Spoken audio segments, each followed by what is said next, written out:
No green light for Ukraine to use long-range Western-made missiles in Russian territory. Vladimir Putin says such a move would mean all-out war with NATO members. But how serious is his warning, and what difference could these weapons make on the battlefield? This is Inside Story.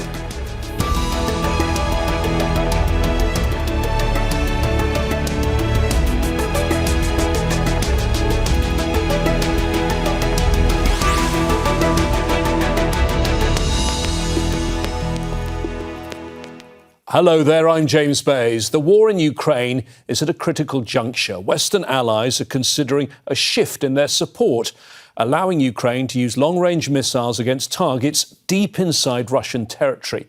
Ukraine has been pleading for the go-ahead for months, but there's no indication when or if the US President Joe Biden will grant the request.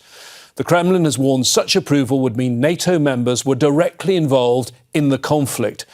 Will Western nations cross President Vladimir Putin's red line? And if they do, how will Russia respond? We'll discuss these questions and many more with our guests in a moment. But first, this report from Axel Zamovich.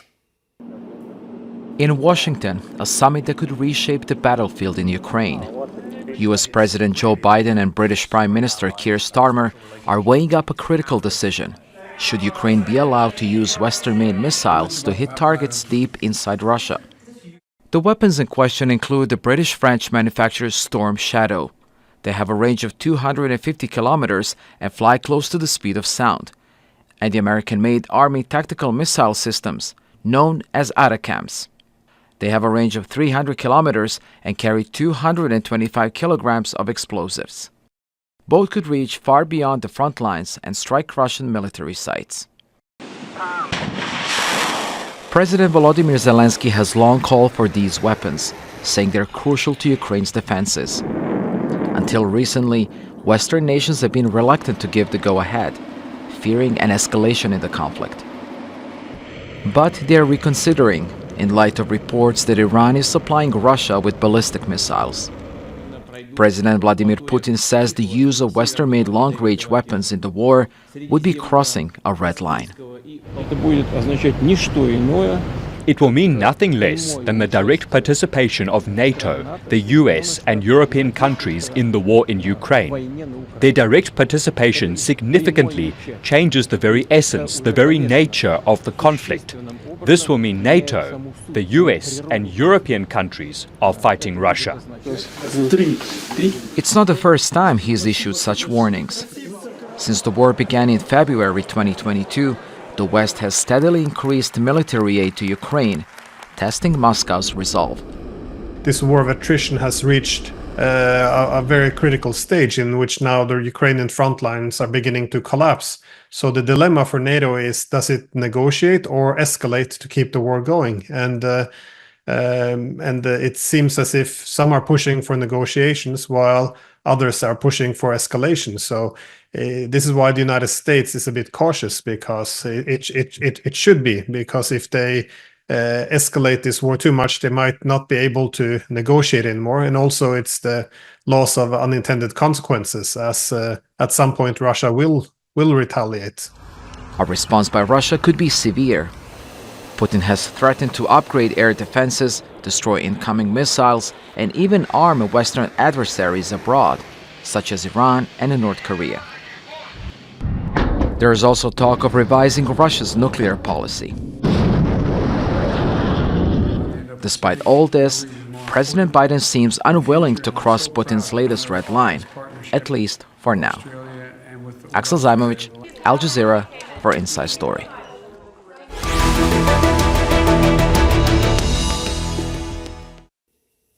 Well, let's discuss all of this further with today's panel of guests who are joining us. From Moscow, we're joined by Pavel Felgenhauer. He's an independent Russian defense analyst. From Munich, Marina Miron is post-doctoral researcher at the War Studies Department, King's College London. And from Washington, D.C., Lawrence Korb, former Assistant Secretary of Defense. Thank you for joining us today on Inside Story. Marina, let me start with you before we get into what has been going on in the diplomacy this week, taking place in Ukraine and in Washington, and before we find out what was said in Moscow. Let's just go back to basics. What is it that Ukraine actually wants at the moment? They have these long-range missiles, as I understand it. They need permission to use them in a different way. Correct. So what Ukraine is essentially asking for is the Storm Shadow and Scalp missiles that it already has at its disposal to be used on Russian territory, to strike deep into Russia. And of course, it also has American ATACMS, which have a range of 300 kilometers, so they can reach even farther. So those would be in question as well. And Ukraine arguments it as self-defense, saying that it could hit military targets and degrade Russia's capability to wage war against Ukraine. And just to follow up on that, Marina, just to be absolutely clear, I don't want to go into all the details of the military capabilities of these missiles, but the Storm Shadow and the Scalp, the Storm Shadow is a UK missile. The Scalp, I'm right in saying, is almost identical, but a French variant of the same missile. And the other one, which is the Army Tactical Missile System, which is known by this acronym ATACMS, that's a US missile. What is the range of these? So that is correct. So the range for air-launched Scalp Storm Shadow missiles is 250 kilometers, and for the American ATACMS is 300 kilometers. Lawrence, your take on Ukraine wanting these missiles. As I understand it, they've submitted to both the US and the UK a potential list of targets. That's correct. Basically, they are prohibited from using these weapons that my colleague has just talked about, the Storm Shadow and ATACMS, to attack targets deep into Russia. And their range is a couple hundred miles, because if they can attack those, it'll make it more difficult for Russia to continue to bomb in Ukraine.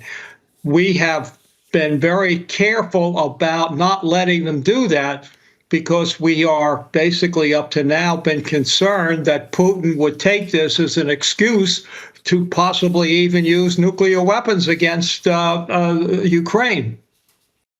Marina, you are there in Munich, but you work for the War Studies Department of King's College London, so you understand the UK position. I think it's worth focusing for a little bit before we find out what has happened in the last few days on the UK position. The UK seems to be pretty keen to let Ukraine use its Storm Shadow missiles in a new way. Is that your understanding? And is this a rare moment of slight disagreement between these two allies, the UK and the US, in recent weeks? Yes, that is correct. At least as far as the top of the government is concerned, that is a UK position. UK wants to permit Ukraine to use those Storm Shadow missiles and Scalp missiles to attack Russian targets. Now, the problem is that the navigational data for these missiles is American. Therefore, Great Britain needs the American permission. That being said, it doesn't mean that the opinion within the UK is uniform. As one former UK diplomat said, we should not discount the fact that Putin has not acted yet on his red lines, that it's going to continue that way. And Lawrence, if we look at the NATO countries, 32 nations in NATO, I think it's fair to say, is it not, that the UK is one of the most hawkish countries, along perhaps with Poland and the Baltic nations, which all are geographically close to Russia. And of course, the Baltic nations were once part of the Soviet Union.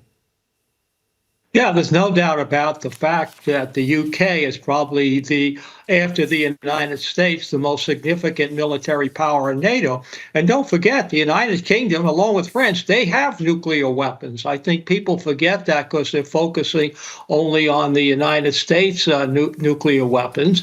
And basically, I think what the British are trying to do quite correctly is present a united front against Putin.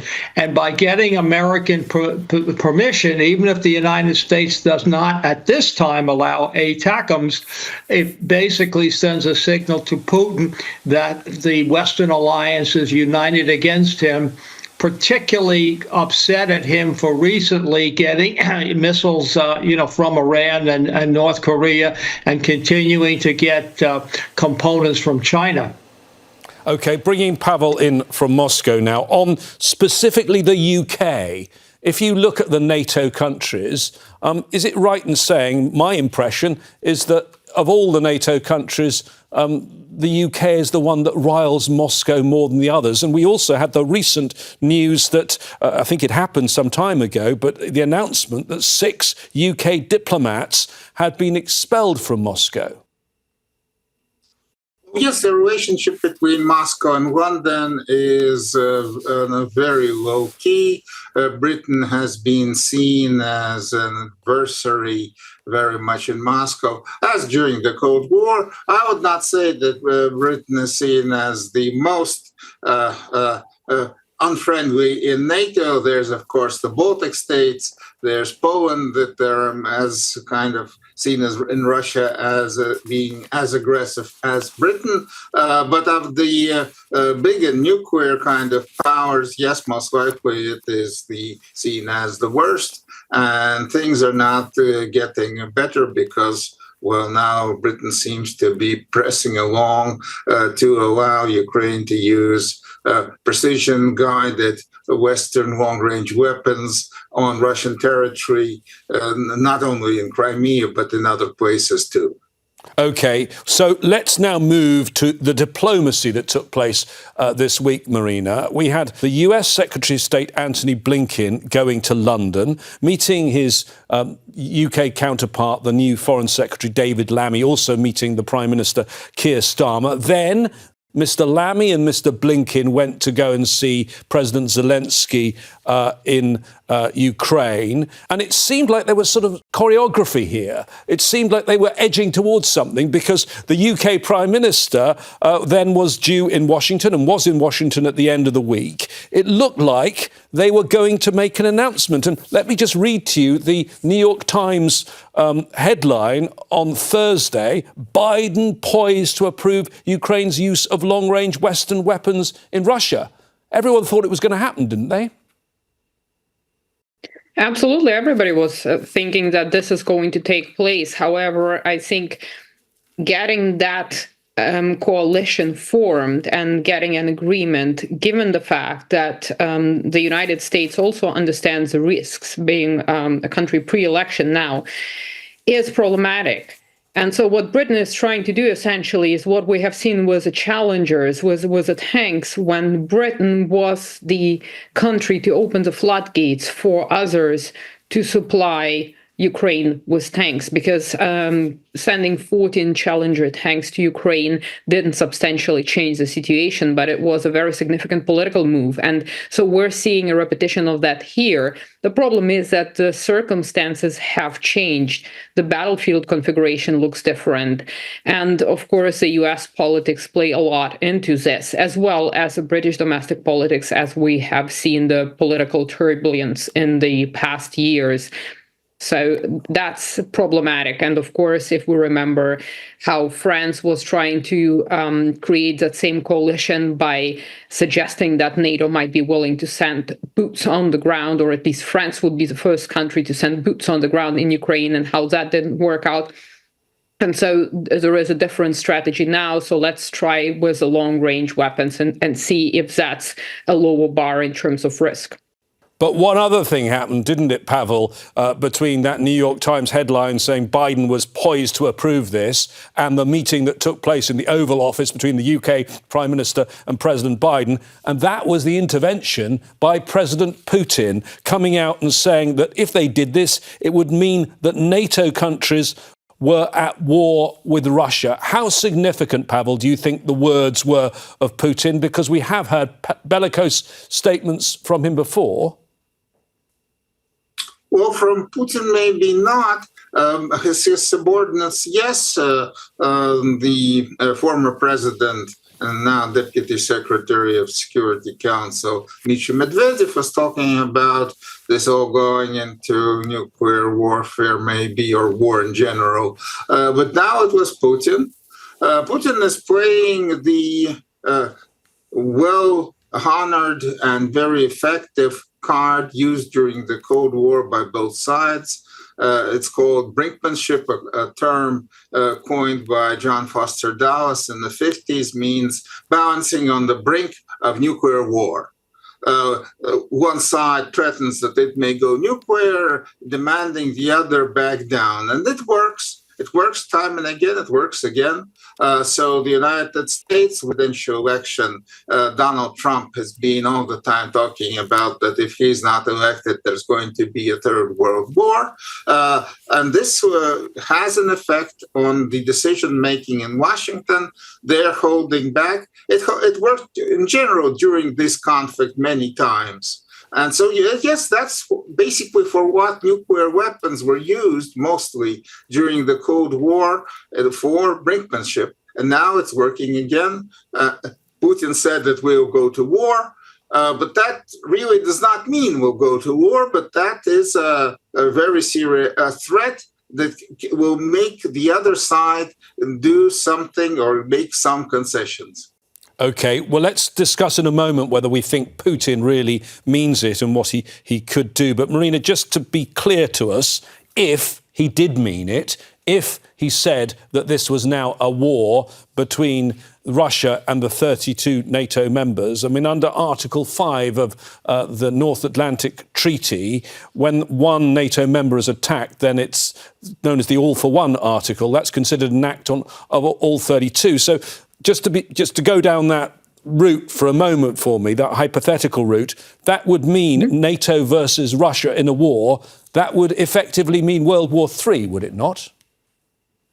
Well, perhaps, yes, because of the collective self-defense. That being said, it depends on where it starts and how. And NATO has been projecting the possible Russian invasion in the Baltics, which is an interesting scenario. The problem with the scenario is, even if that were to happen, as it stands right now, NATO itself admits that it lacks readiness when it comes to an armed conflict or an armed conflict with Russia. Certainly, we don't know in what shape this would take place, but yes, essentially, that would lead to a Third World War. And we have to remember the unchanged Russian nuclear doctrine. If Russia feels that its state survival is at stake, that is clearly written. They reserve the right to use all means, including nuclear weapons. So I think that also increases the possibility that Russia might indeed use nuclear weapons. OK, Lawrence, what's your view? Do you think that President Putin means it, or is it just brinkmanship? I mean, you served as the Assistant Secretary of Defense in the Reagan administration. What would Reagan say? Would he say call Putin's bluff? I think he would, based on where we are now, because Russia is in a relatively weak position when it comes to this war. Don't forget, they have had 600,000 troops either killed or wounded. And basically, if you allow these deeper attacks into Russia, I think this would have an impact on Russian public opinion about this war, because if you listen to what they're saying in Russia, basically they're telling the Russian, Putin and his people are telling the Russian people everything's going well, we're winning the war, we have, minimum casualties, we don't need to send draftees there yet. But I think if you had these attacks come deep inside Russia, then the Russian people would say, wait a second, what's going on? So it's hard to calculate what Putin is talking about. I guess you want to err on the side of caution. But the fact of the matter is, I think in this particular case, it's probably time to call Putin's bluff. And Biden has tremendous support in the Congress. Senator Jeanne Shaheen, who is a Democrat from New Hampshire, Mitch McConnell, the Republican minority leader in the Senate, they're both saying no, use the ATACMS to go deeper into Russia so this war will not drag on, forever. Now, the other complicating factor is Biden only has a couple of months left in office. And if Trump gets in, we completely change our whole strategy toward Ukraine based upon what he has said so far. So, Pavel, you heard there from Lawrence. He says the US should call Putin's bluff. How do you see that in Moscow? And do you think the situation is the same as at other key decision points for the West in this war? Because, of course, it comes nearly 6 weeks after that Kursk incursion, that daring Ukrainian incursion, seizing 1,300 square kilometers of Russian territory, which they're still holding. Does that change things and change the calculations? Though the Ukrainian tactical success in Kursk is important, but Russia has done tactical successes during this summer in the Donbass. So Russia was advancing in one place, so the Ukrainians broke through in another. All in all, in summary, it's still a bloody quagmire on the front line. Neither side has been capable of translating its tactical successes into anything strategic. And there's increasingly developing something I would call like the war of the cities during the Iraq-Iran war in the 80s, when there was also a bloody quagmire on the front line, and both sides were hitting deep into their own territory of the other side. Because Ukraine has been hitting deep into Russia using its own drones, long range, which it has now is mass producing. There were attacks in Moscow. Just recently there was attack and a fire was ignited at an oil refinery in the outskirts of the city. And of course, if Ukrainians were allowed to use Western precision-guided weapons to add up to their own long-range drones, that would be dangerous. And actually, the Storm Shadow, or Scalp, according to Russian sources, has a range of over 500 kilometers and could basically hit Moscow. And these are really, though the Storm Shadow is it's subsonic, and can be shot down, but it's very precise. That would be seen as a very serious development because basically it could also threaten Putin's own residence or the Russian high staffs in Moscow. So how Russia will react? I'm not saying that Russia is ready to go over the nuclear threshold. The nuclear threshold is very high, and Russia does not have a nuclear monopoly. If you go over the threshold, the other side might go too. That's very dangerous. But the situation could get much more serious if it escalates into a war of the cities, where between Russia and Ukraine, where the Western long-range weapons will be also involved. So, Lawrence, where do you think things stand right now at the moment with the US position? Because no decision was made, despite us all expecting one, at that meeting in the Oval Office. We're now told from Prime Minister Keir Starmer, the UK Prime Minister, that he wants to have another meeting with allies, including President Biden, on the sidelines of the UN General Assembly in New York, which is just over a week's time. So do you think Biden blinked here? Was he spooked by Putin's warnings? Or do you think this is going to be revisited and eventually that Ukraine is going to be given this permission to strike much deeper into Russia? I think it's going to be revisited unless Russia changes the way they've been fighting this war, and with the extreme bombardment of many places in Ukraine, which has increased recently. So at the UN meeting, I think if you can get a number of other countries involved, not just the United Kingdom, then you will see Biden change his mind. And basically, I think that he has shown an incredible amount of patience. He didn't cave in right away, despite what the New York Times said the day before. But if he goes to the UN, then he can say, well, we talked about it, I considered it, and now the world community says we need to do it because this war is dragging on. And don't forget, Russia is also represented at the United Nations, and they can complain about it there. But the fact of the matter is, I think that's the direction that we're going to go, because unless we do this war is going to drag on forever. They'll continue to have casualties on both sides. But this could be a game changer to get Russia to come to the negotiating table. OK, well, I want to go to Marina on that point. Could it be a game changer? Because apparently there are some in the US administration, like the Defence Secretary Lloyd Austin, who said it won't really make much of a difference because these missiles will not turn the tide of the war because the Russians have moved lots of their attack assets and air bases beyond the range of these missiles, and there aren't that many of them. The stockpiles are running low. What do you make of those arguments?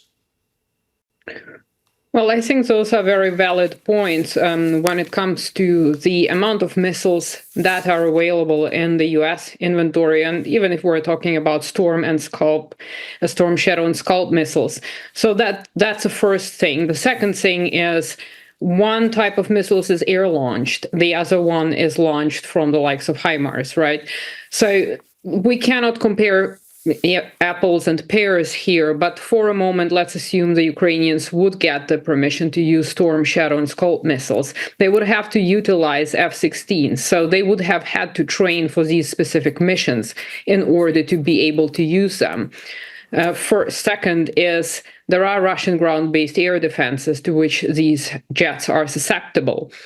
But even if we take away the Russian ground-based air defenses and electronic warfare, because Storm, Shadow, and Scalp missiles, they have triple navigation, but they still rely on GPS. That aside, if Ukraine can strike targets such as a Kursk airfield, is it going to make a difference? And this is a crucial point. If we look at the military history of deep strikes, what has to follow? A ground maneuver. And is Ukraine going to follow up with that ground maneuver? Does it have the capability? And the answer is no, because we have seen that the Ukrainian armed forces were not able to muster it during the last year's counteroffensive. And it's a very difficult task to master. So those isolated deep strikes with a limited number of missiles that Ukraine has might do some damage. But in military terms, they're not going to change the situation, and they're not going to make Russia give up its operation in the Donbass. It's not going to make the general staff withdraw the forces from Ukraine. So what it carries with it are extreme political risks, as we have discussed before, a lot of unknowns with little military value and high costs in terms of US dollar costs. Okay, well, thank you very much indeed. Thank you to all three of our guests today, Pavel Felgenhauer, Marina Miron and Lawrence Korb. And thank you too for watching. If you didn't catch all of the programme, don't worry, it's available for you to view anytime you want at aljazeera.com. Your views and suggestions are always welcome. Post them on our Facebook page, that's facebook.com/AJ Inside Story, or on X, where our handle is @AJ Inside Story. Until next time, from me, James Bays, and the team here in Doha, please stay safe. Bye-bye for now.